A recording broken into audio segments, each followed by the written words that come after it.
जय श्री राम। प्रेमी भक्तों, हमारे संत कहते हैं कि भजन किए जा, कर्म किए जा, और नहीं किसी का डर है, और परदेसी का नगर बसे, यहाँ नहीं किसी का घर है। यानी कि संतों ने इशारा कर दिया है कि हमें सारे काम करते हुए, यानी कि चलते फिरते, उठते बैठते, सोते जागते, सारे काम करते हुए हमें भजन करना है। तभी हमारे सारे कार्य सफल होंगे और हमें फिर किसी से डरने की ज़रूरत नहीं है, क्योंकि यहाँ किसी का घर नहीं है। जो आया है उसे जाना ही है। अब आप कहेंगे कि चलते फिरते भजन यानी कि नाम जप कैसे कर सकते हैं हम? देखिए, यही तरीका भगवान श्री कृष्ण ने अर्जुन को भी बताया है।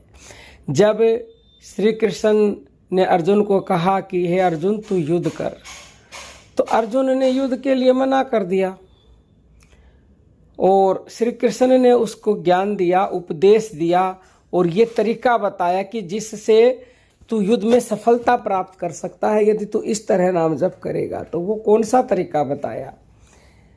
देखिए, युद्ध के समय में ना तो अर्जुन वाला जप कर सकता था, ना ही कोई यज्ञ हवन कर सकता था, क्योंकि अगर वो उपाय करेगा तो युद्ध कैसे करेगा।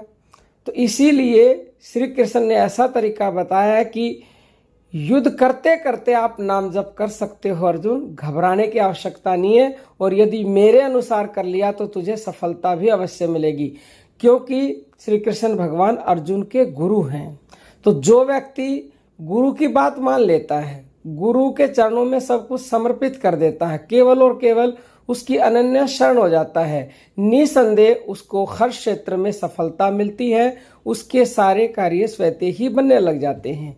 आप सोचिए, जब युद्ध जैसा बड़ा कार्य सफल हुआ, अर्जुन को सफलता मिली, तो हमारे जो छोटे मोटे कार्य हैं संसार के, क्या उनमें हमें सफलता नहीं मिलेगी? अवश्य मिलेगी, लेकिन हमें भी अर्जुन की तरह अपने गुरु की बात माननी होगी, गुरु के चरणों में सर्वस्व अर्पण करना होगा, जो गुरु बताए उस साधना का अभ्यास करना होगा।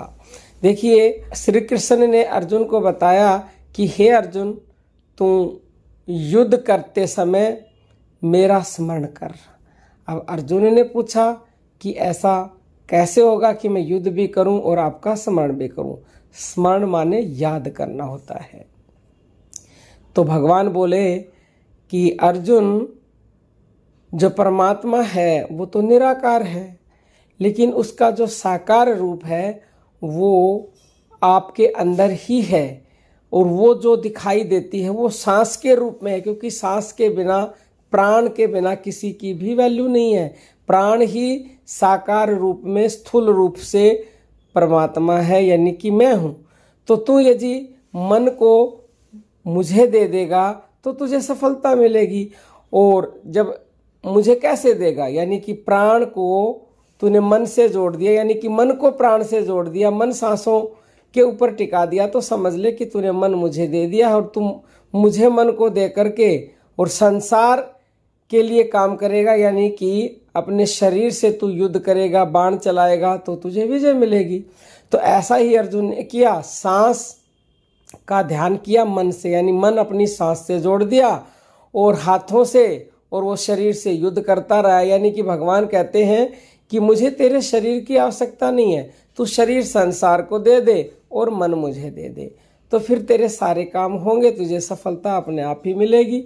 तो ये विधि गुप्त है, क्योंकि श्री कृष्ण ने इसका इशारा किया, और कोई भी इसका जो सही अर्थ है वो नहीं समझा पाता है, जिससे आम लोगों को समझ में आ जाए। तो इसका सरल अर्थ यही है कि मन श्वास को दे दो, यानी कि मन श्री कृष्ण को दे दो, राम को दे दो, जो भी आपके इष्ट है, तो आपको सब कार्यों में सफलता मिलेगी। और ये काम आप घर के सारे काम करते हुए, ऑफिस में बैठे हुए, सोच क्रिया के दौरान, सफ़र में, दिन में, रात में, खाना बनाते समय, हर समय कर सकते हो, क्योंकि सांस ही हर समय हमारे साथ है। बाकी का कोई भी साधन हमारे साथ ना तो हो सकता है, और ना हमारी वाणी में सामर्थ्य है, ना हमारे शरीर में इतनी सामर्थ्य है कि हम हर समय कोई भी अन्य उपाय अपना सकें। तो आज से अभी से ऐसे गुरु की तलाश करें जो आपको प्राणों का भजन करना बताए, प्राणों की साधना बताए, क्योंकि बिना गुरु के ये मुख से दीक्षा लिए बिना ये ज्ञान फलीभूत नहीं होता है। गुरु को साकार रूप में भगवान बताया है, और यहाँ तक कि श्री कृष्ण भगवान ने भी गुरु धारण किए, राम जी ने किए, अर्जुन ने श्री कृष्ण को गुरु बनाया। हर जीव ने, मतलब हर आत्मा ने गुरु को धारण किया, उसके बाद ही वो परमात्मा से मिली, क्योंकि गुरु ही वो रास्ता दिखाते हैं। तो आप प्राण जब तक गुरु ना मिले तब तक आप वीडियो सुन के करें, लेकिन उसके बाद अगर आप निरंतरता से करेंगे तो गुरु आपको अपने आप मिलेंगे, और जो गुरु बताएंगे वो आपने कर लिया। गुरु कहते हैं मन को जोड़ सांस से प्यारे, हो जाएं तेरे वारे नारे। गुरु का कहना मान गुरु का प्यारे, और मन को जोड़ सांस से प्यारे, हो जाएं तेरे वारे नारे। जिसने गुरु के कहे अनुसार मन को सांस से जोड़ लिया, उसके वारे नारे होकर रहेंगे। अब हम अपनी वाणी को विराम देते हैं। जय जय।